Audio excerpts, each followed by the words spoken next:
Este es el segundo episodio de esta miniserie. Antes de continuar, les recomendamos escuchar el primero para seguir el hilo de la historia. También les advertimos que el relato que viene a continuación contiene escenas y testimonios explícitos que pueden resultar sensibles para algunos oyentes. En el episodio anterior los llevamos a la madrugada del 3 de enero de 1979, apenas 2 días después del robo de más de 5.000 armas del Cantón Norte por parte del M-19. La respuesta del ejército fue inmediata: recuperar el armamento y desmantelar a esa guerrilla a cualquier costo. Ese mismo amanecer allanaron la casa de la doctora Olga López Jaramillo en Bogotá. Durante 5 horas destruyeron el apartamento hasta encontrar una caja con propaganda del M-19 que un conocido de Olga le había pedido guardar meses atrás. Eso bastó para detenerla junto a su hija de 5 años, Olga Elena. También contamos el contexto que hizo posible lo que vino después: el Estatuto de Seguridad de Julio César Turbay, la influencia de la doctrina de seguridad nacional y una política contrainsurgente que convirtió las detenciones arbitrarias y la tortura en prácticas sistemáticas. En este episodio vamos a contar qué pasó en los 10 días que Olga estuvo detenida y cómo, entre tantas formas de tortura, aparecieron las drogas. Mi nombre es Divi Guzmán. Y yo, Juan Camilo Hernández. Esto es Un Periódico de Ayer, un podcast sobre el peso de la historia en la vida privada de sus protagonistas.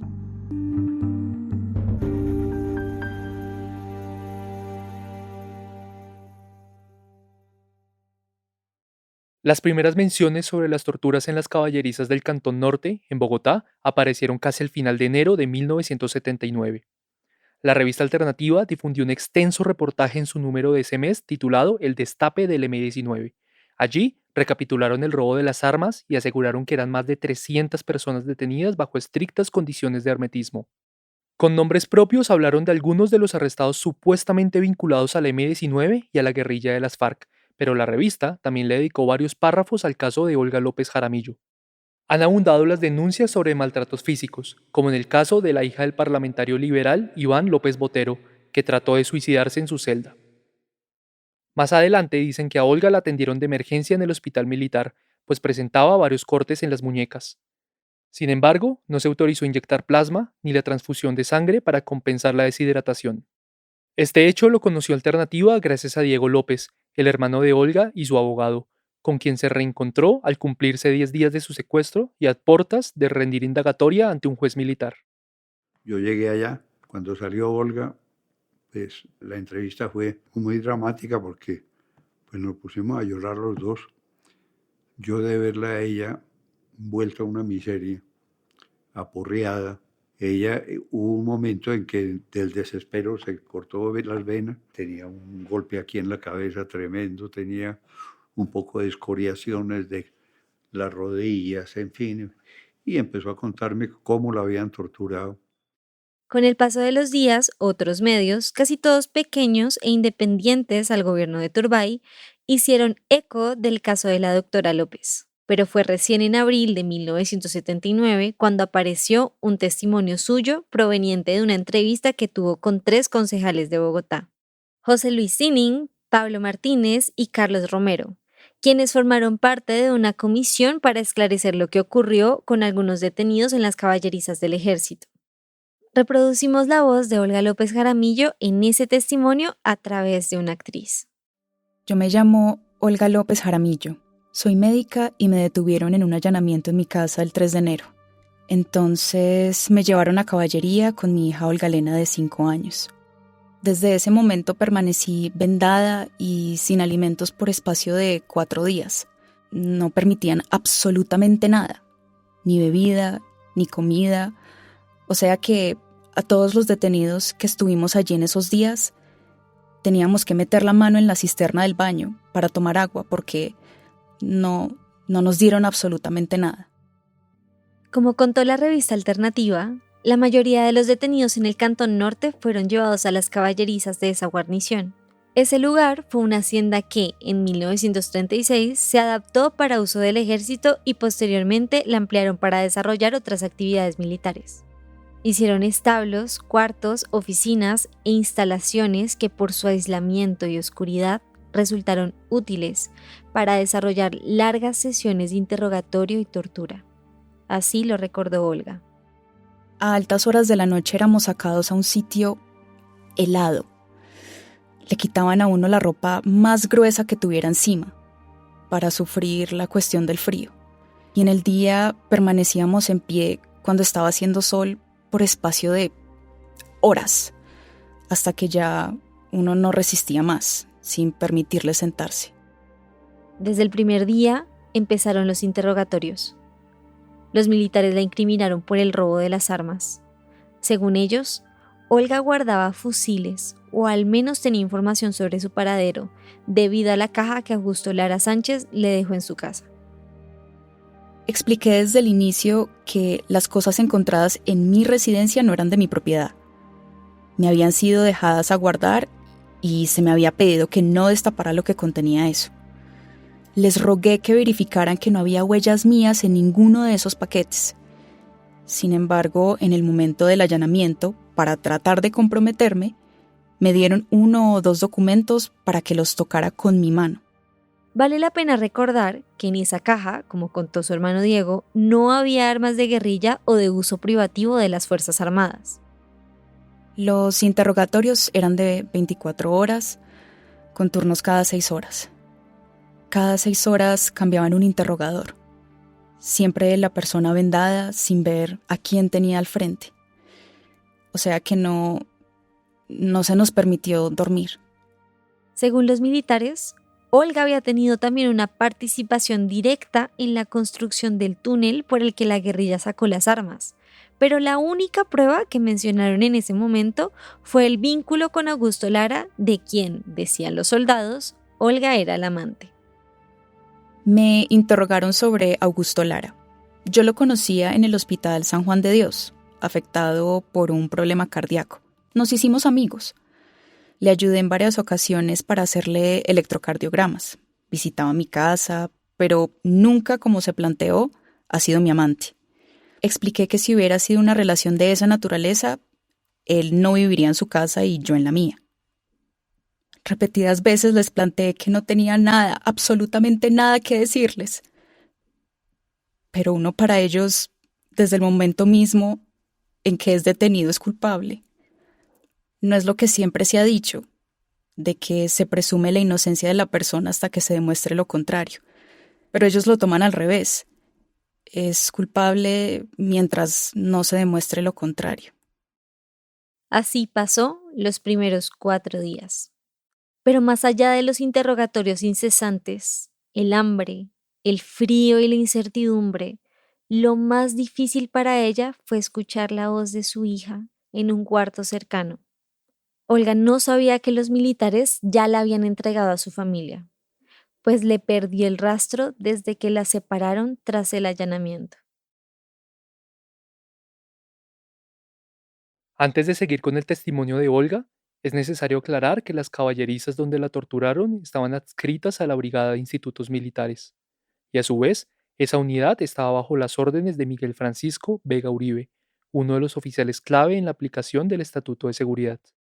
Vega Uribe había comenzado su carrera en el 49, en plena efervescencia de la violencia bipartidista en Colombia. Muy rápidamente se destacó en la jerarquía militar y en 1970 lo nombraron comandante de la Escuela de Caballería. Sobre él hablamos con la periodista y escritora caleña Olga Bear. Él era una persona muy del talante de la Escuela de las Américas. Entre él y el general Videla, que se tomó el poder en Argentina, no veo diferencia ni siquiera en la mirada.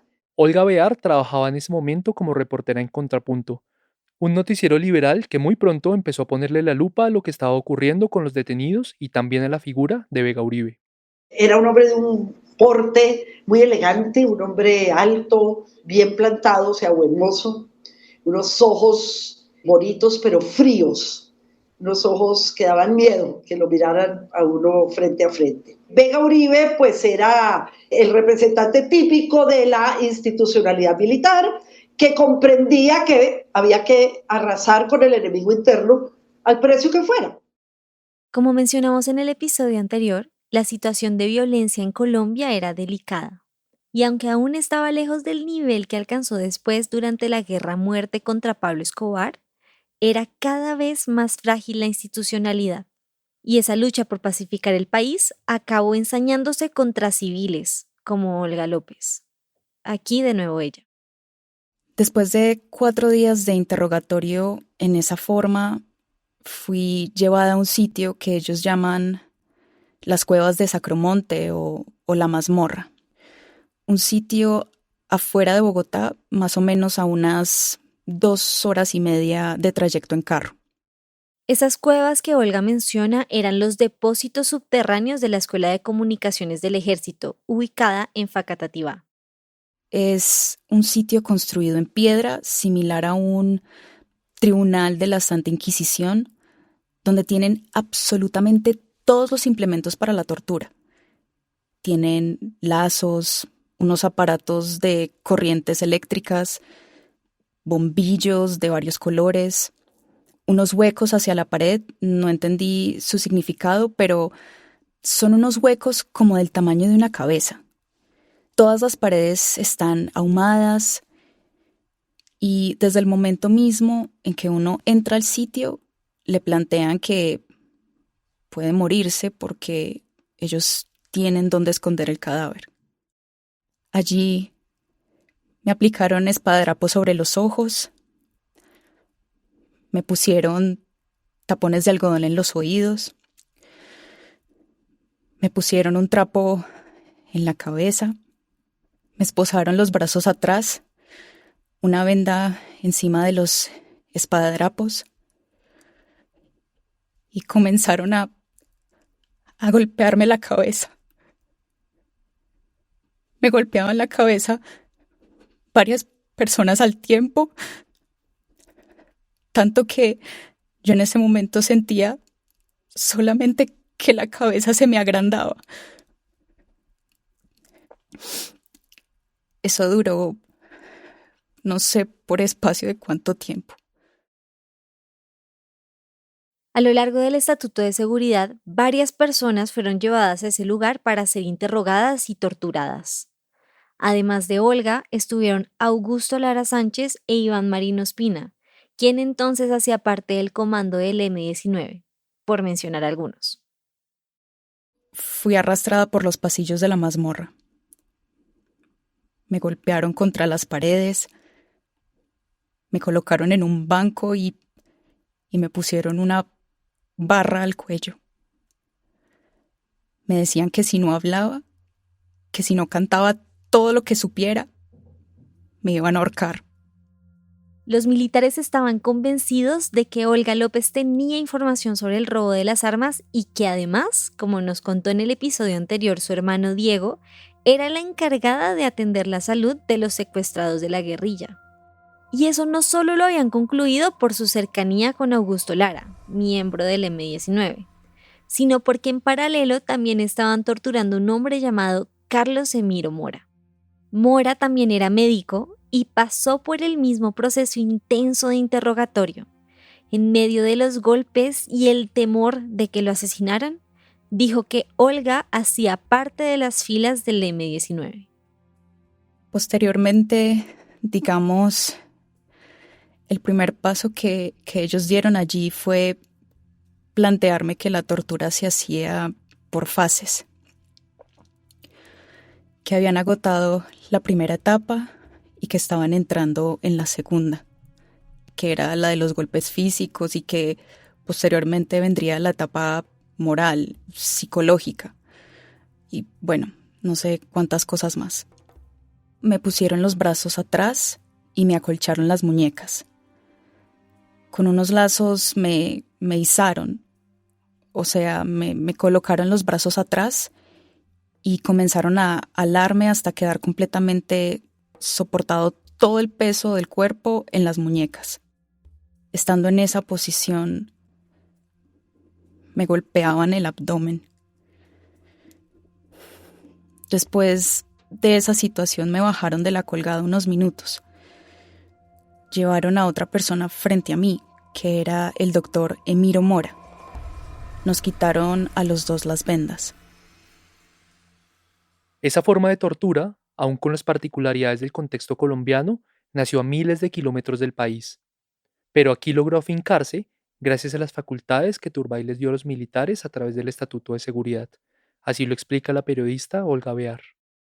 O sea, él traía una idea muy concreta y las fuerzas militares que obviamente provenían de una formación típica de la Guerra Fría, la Escuela de las Américas, y pues ese tema de los derechos humanos no era muy contemplado en la década de los 80 por los militares, porque pues dentro de lo que se llama la formación militar de la Guerra Sucia, como que dentro de esa estrategia cabía todo. La Escuela de las Américas es un centro de entrenamiento militar creado por Estados Unidos en 1946 con el objetivo de formar a oficiales latinoamericanos en tácticas de contrainsurgencia. Sobre eso hablamos con el historiador Renan Vega Cantor, a quien escucharon en el episodio anterior. Esto es interesante porque aquí hay un proceso de difusión académica de la represión y de la tortura. Es decir, los militares latinoamericanos son formados en una escuela de la infamia, como la Eduardo Galeano le llamó la fábrica de torturadores. Funcionó primero en Panamá y luego en Estados Unidos, y desde entonces ha sido ampliamente cuestionada, pues varios de sus egresados estuvieron implicados en violaciones de derechos humanos en sus países. Esta escuela, a su vez, se alimentó de las tácticas que ya habían implementado los militares franceses en la Guerra de Independencia de Argelia, que fue colonia francesa hasta 1962, y también en Indochina, en los 50, cuando perdieron el control de Vietnam. A este tipo de guerra lo llamaron, primero, la guerra moderna, y después, guerra contrainsurgente. Se caracterizaba, según los militares, por la incorporación de los sectores de la población dentro de las fuerzas enemigas, es decir, no era un ejército contra otro, sino un ejército contra algunos civiles. Eso acabó inspirando, en mayor o menor medida, a la Escuela de las Américas. Sobre la formación en esa escuela hablamos con Alejandro Valencia, asesor de múltiples comisiones de la verdad en América Latina, entre ellas la colombiana. Una gran generación de miembros de las fuerzas militares en América Latina pues fueron formados bajo la doctrina de la seguridad nacional, en las escuelas de las Américas bajo esta concepción, y se tienen evidencias de que pues muchas de estas personas fueron entrenadas en formas de interrogatorio, digámoslo, y en modalidades de cómo practicar la tortura. El propósito era identificar a un enemigo que, según esa lógica, podía estar oculto entre la población civil. Y más que judicializar a los detenidos, el interés principal era obtener información sobre las organizaciones clandestinas a las que supuestamente pertenecían. Para eso, se desarrollaron métodos de interrogatorio orientados a quebrar la resistencia de los prisioneros y obligarlos a hablar. Pero eso dejó huella no solo en los detenidos y torturados, sino también en los propios militares que pasaron por allí.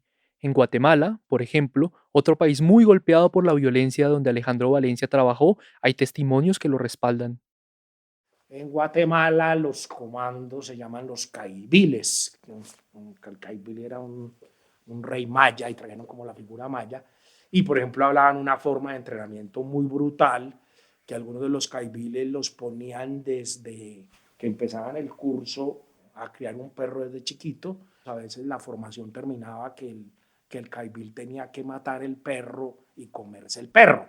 Es decir, había unas técnicas de formación, digámoslo, muy fuertes, y obviamente esos soldados, por ejemplo, en el contexto guatemalteco, eran soldados que tenían fama de presentarse como la mayor brutalidad. La CIA, la principal agencia de inteligencia exterior de Estados Unidos, tuvo un papel preponderante al crear manuales detallados de interrogatorio y tortura. Y algunos de esos manuales han sido desclasificados. Incluso algunos de esos manuales han sido también actualizados por Estados Unidos en la guerra contrainsurgente que se ha dado en los últimos 35 años después de la disolución de la Unión Soviética. Uno de los manuales desclasificados es el QARC, un documento elaborado por la CIA en 1963. Aunque varias secciones permanecen censuradas, el texto describe métodos coercitivos diseñados para obtener información de supuestos enemigos políticos o militares. Al revisar este manual, encontramos coincidencias con lo que vivió Olga López Jaramillo durante su detención. El documento divide el proceso en distintas fases: arresto, detención, privación sensorial y debilitamiento físico y psicológico. Para el momento en que Olga fue llevada a las cuevas del ejército, ya había atravesado, por ejemplo, la privación de estímulos y las amenazas, que según el manual son más efectivas que el dolor mismo. Después vino el debilitamiento. En el caso de Olga, eso incluía largas horas sin comida, exposición al frío o al sol y condiciones físicas extremas antes y después de los interrogatorios. El primer paso que ellos dieron allí fue plantearme que la tortura se hacía por fases, que habían agotado la primera etapa y que estaban entrando en la segunda, que era la de los golpes físicos y que posteriormente vendría la etapa moral, psicológica y bueno, no sé cuántas cosas más. Permanecí con la duda de si mi hija estaba o no en aquel lugar. Oía grabaciones con su voz llamándome angustiada. Me colocaron en un sitio y me gritaban que me iban a violar con un palo, que me iban a arrancar los pezones. Las amenazas de violación y violencia sexual eran comunes dentro de estos espacios sombríos y se suman a una larga y variada lista de torturas que ocurrieron en este país. Aquí de nuevo, Alejandro Valencia. Aquí hay modalidades de todo tipo entre tortura física pues, y tortura psicológica que pues, de alguna manera también se imbrincan. Hubo de todo, desde los golpes físicos, golpes con objetos, hasta asfixias con bolsas plásticas, con agua, colgamientos, utilización de picanas eléctricas, hasta poner música audible, hasta casos, digámoslo, muy estrambóticos. Recuerdo, por ejemplo, un caso de una mujer víctima que le dieron a comer heces de perro, hasta lo que se conoce popularmente como el suero de la verdad o la utilización del pentotal, pues para que las personas pudieran eventualmente pues, confesar o dar alguna información. Por el relato de Olga, es difícil precisar cuántos días estuvo en esas cuevas de Facatativá, pero lo cierto es que allí pasó los momentos más difíciles de la detención. El politólogo y lingüista Noam Chomsky expone en su libro La Quinta Libertad un diagrama en el que, con base en fuentes del Departamento de Estado de Estados Unidos, muestra la cantidad de militares latinoamericanos que asistieron a esa escuela entre 1950 y 1979. Según esos datos, 6.200 colombianos recibieron entrenamiento de instructores estadounidenses. Sin embargo, se trataba de un tema prácticamente vedado para la opinión pública, que solo empezó a asomar la cabeza durante el Estatuto de Seguridad. Aquí de nuevo, la periodista Olga Bear. Mire, yo creo que se sabía mucho. Lo que pasa es que no había una fuente, y usted sabe que el periodismo trabaja con documentos y testimonios, o sea, no había un funcionario, no había alguien vinculado al gobierno que reconociera que eso se estaba haciendo. Ellos sabían la ilegalidad de sus actos. A pesar de haber recibido pues esta formación de seguridad nacional por parte pues de instructores tanto nacionales como extranjeros, fundamentalmente gringos, ellos sabían que no estaba haciendo una acción ajustada a las normas constitucionales. Aunque tenían mucha menos relevancia que los golpes o las humillaciones, también empezó a hablarse de las drogas para torturar. Quizás el primer medio en mencionarlo, como dijimos en el episodio anterior, fue la revista Alternativa, con la denuncia del uso de sueros de la verdad para obtener información. Pero aunque no fuese con mucha claridad, otros periodistas como Olga Bear conocieron también testimonios que referían su uso.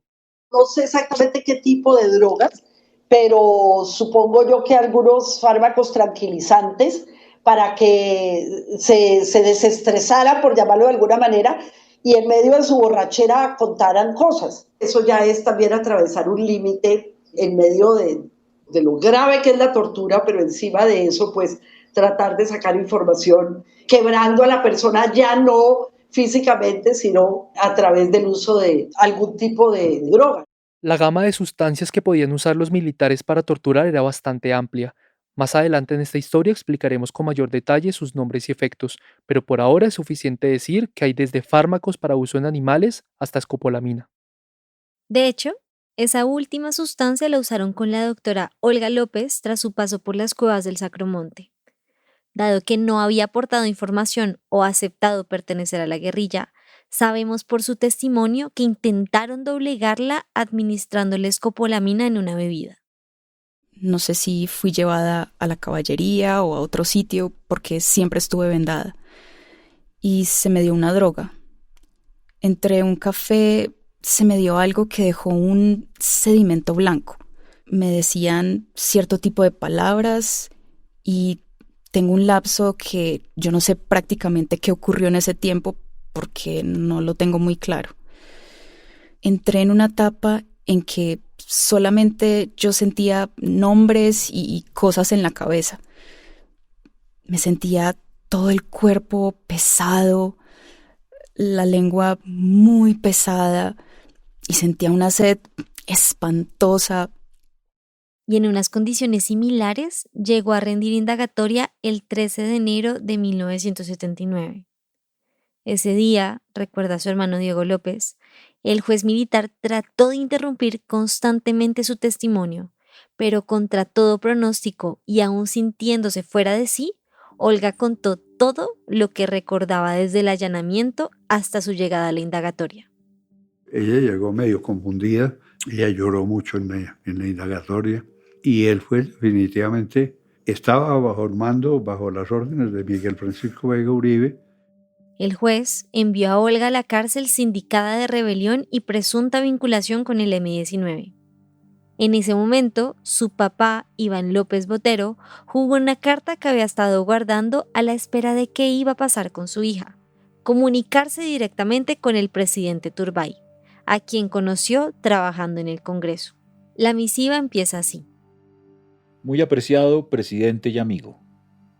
Bajo el agobio de una gran injusticia que afecta a mi hija, la médica Olga López Jaramillo, recurro al derecho de petición que confiere a todo ciudadano el artículo 45 de nuestra Carta Constitucional para suplicarle que, siendo la justicia penal militar directamente dependiente del gobierno, intervenga ante ella para que se observen, en relación con el caso de mi hija, los términos procesales, las garantías de defensa y las formas del debido proceso. A continuación, López Botero expone los hechos desde el allanamiento hasta la llegada a la cárcel de Olga, siendo lo más prudente posible, pero también contundente, a la hora de mencionar las torturas. Si hoy rompo el silencio que me había impuesto y cambio mi actitud de discreta expectativa para formular ante usted mi comedido reclamo, ello se debe a que me excita la injusticia, pero me alienta la esperanza de que ese reclamo, dirigido a quien conozco en su intrínseca bondad humana, en sus generosos sentimientos de amigo y en sus excelencias republicanas, tendrá un favorable acogimiento para bien de la justicia y del Estado de Derecho en cuyo nombre, más que en el de mi hija, estoy hablándole. Fueron 5 páginas en las que intentó señalar no solo los atropellos contra su hija, sino los peligros del Estatuto de Seguridad. En ningún momento solicitó que la liberaran, sino que se cumpliera el proceso de la forma más transparente. Espero, señor presidente, que usted reciba mis inquietudes, presentadas con alarma, pero sin ningún ánimo crítico, como una preocupación amistosa frente a hechos y situaciones que pueden perturbar el devenir de su gobierno, del cual la nación en general y sus amigos en particular esperamos un fecundo y sereno ejercicio. Considéreme su afectísimo servidor y seguro amigo, Iván López Botero. Pero la respuesta de Turbay, que llegó pocos días después, cayó como un balde de agua fría en la familia. La carta comienza diciendo lo siguiente. Muy apreciado doctor y amigo, he leído con profundo sentimiento, en mi condición de presidente de la República y amigo suyo, su noble carta en que comenta la situación jurídica de su hija, la doctora Olga López Jaramillo, en el proceso penal que cursa ante la justicia militar y expone, con la galanura intelectual que lo ha distinguido, sus ideas acerca de la delincuencia política, la justicia penal militar, el Estatuto de Seguridad y los derechos humanos. No es mi propósito entrar a debatir las tesis por usted expuestas, que respeto profundamente aunque no las comparta, tanto más cuanto he considerado como las exageraciones y desarticulaciones doctrinarias que puedan aparecer en ellas, se explican por la dificultad extrema en que se debió encontrar usted al escribirlas, dada su doble condición de padre y de jurista. Más adelante, refiriéndose de forma explícita al caso de la doctora Olga López, el presidente aseguró lo siguiente.